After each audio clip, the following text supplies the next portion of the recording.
नीरू के साथ रहता था। पति पत्नी दोनों ही नौकरी करते थे। एक दिन तेजस गांव अपनी माँ के पास फोन करता है। हेलो, प्रणाम माँ। जीते रहो माँ, तुम दादी बनने वाली हो हैं? अरे वाह, ठीक है बेटा, मैं कल ही आती हूँ। जब माँ जी शहर पहुंची तो बेटे बहू ने बहुत अच्छे से स्वागत किया। लीजिए माँ जी, चाय। अरे गर्मा गर्म पकोड़े ले आओ माँ के लिए। नीरू रसोई में गई और 2 मिनट में ही पकोड़े ले आई। जी ये लीजिए। बहू, जादू से बनाए हैं क्या? अभी तो रसोई में गई थी। यम्मी। माँ जी, शीला रसोई में पकोड़े तल रही है, मैं बस लेकर आई।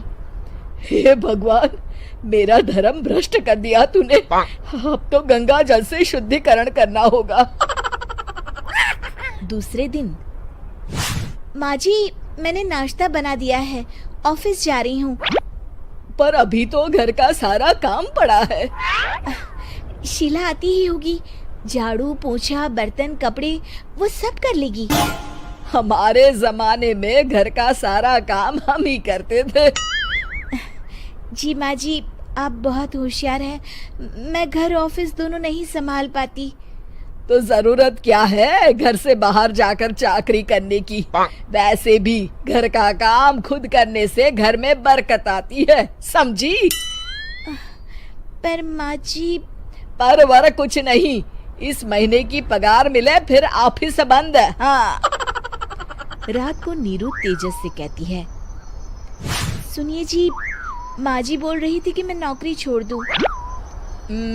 वैसे ठीक ही तो है, अभी तुम्हें आराम की जरूरत है। फिर भी आराम कहाँ, शीला को छुड़ाने के लिए बोल रही थी। तो अब 24 घंटे में इतना काम तो कर ही सकती हो। पर जॉब पसंद है मुझे, घर पर मन नहीं लगेगा। अगले दिन जब दोनों ऑफिस के लिए निकल रहे थे, मेरी तो कोई कीमत ही नहीं है इस घर में।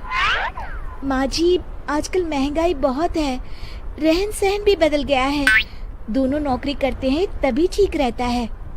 अच्छा, तू कहना क्या चाहती है? मेरा बेटा तुझे बिठा के खिला नहीं सकता? तू ही इस घर का खर्च चला रही है, हैं? नहीं माँ जी, मेरा वो मतलब नहीं था। मतलब खूब समझती हूँ, ये बाल धूप में सफेद नहीं किए मैंने। हाँ।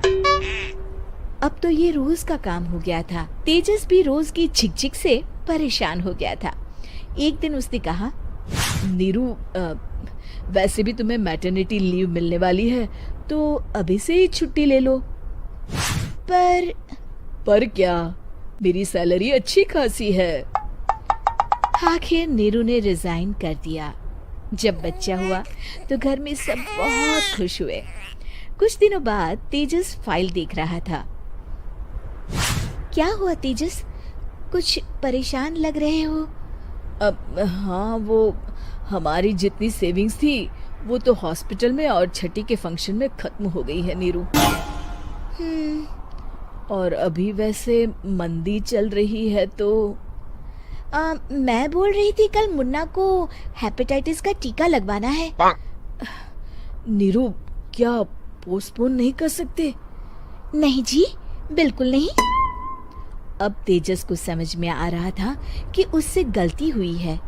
पैसों की कमी का असर घर के माहौल पर भी पड़ रहा था। अगले दिन, बेटा मेरा चश्मा और ये दवाइयाँ ले आना, पर्चा देते हुए माँ जी ने कहा। जी। तेजस, मुन्ना के लिए दूध का डिब्बा और डायपर भी ले आना, और ये किराने के सामान की लिस्ट है, इसे भी लाना है। तेजस गुस्से में लिस्ट मरोड़कर फेंकता है और चिल्लाता है, पैसे क्या पेड़ पर उगते हैं? ये ले आना, वो ले आना। अरे पर ये जरूरत का सामान ही है। वो गुस्से में बिना कुछ कहे ऑफिस चला गया। अरे लंच तो ले जाइए। नीरू दौड़कर डिब्बा पकड़ाती है। एक दिन खाना खाने के बाद नीरू, अब तो मुन्ना कुछ बड़ा हो गया, तो अब तुम वापस ज्वाइन कर लो ना जॉब। पर इस रिसेशन में जॉब मिलना बहुत मुश्किल है। ट्राई तो करो। फिर मुन्ना? माँ जी है ना, और एक फुल टाइम मेड भी लगा लेंगे। पर माँ जी, उन्हें तो पसंद नहीं। तभी माँ जी वहाँ आ जाती है और प्यार से नीरू के सर पर हाथ फेरते हुए बोलती है, अब मेरी समझ में आ गया बहू, पहले के और अब के समय में अंतर है। तुम काम शुरू करो, मुन्ना की जिम्मेदारी मेरी। मेरी प्यारी माँ जी। ये कहकर नीरू उनके गले लग गई। शिक्षा, परिवर्तन संसार का नियम है, हमें भी समय के साथ चलना चाहिए। उम्मीद है कि आपको हमारी ये कहानी पसंद आई होगी। कृपया हमारे चैनल को सब्सक्राइब करें और सभी अपडेट्स के लिए बेल आइकन जरूर क्लिक करें। और हाँ, वीडियो लाइक और शेयर करना मत भूलिएगा। Bye bye.